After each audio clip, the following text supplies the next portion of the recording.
আচ্ছা বন্ধুরা, তোমাদের ঘরে যে পোষ্য আছে ডগি, যাদের ঘরে আছে তাদেরকে ডগিরাও কিরম মিষ্টি খেতে খুব ভালোবাসে।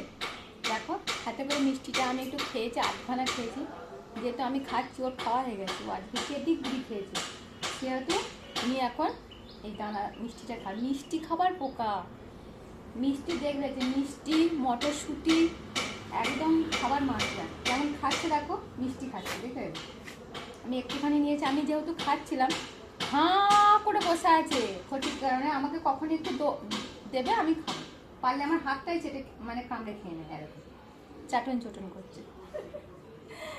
খেয়েছো? আর নেই করছো না, আর নেই, আর নেই। আর মিষ্টি খাবার পাকা মাস্টার, গন্ধ চোখে করে গন্ধ নেবে মিষ্টি, আর নেই। দেখেছো? ডক্টরকে জিজ্ঞাসা করলাম, বললাম মিষ্টি অল্প, মিষ্টি দেওয়া যাবে না বেশি, অল্প দিতে হবে, মিষ্টি খাওয়ানো যাবে না, মিষ্টি খেতে কি ভালোবাসে, একটা রসগোল্লা দুটো রসগোল্লা সব খেয়ে নেবে।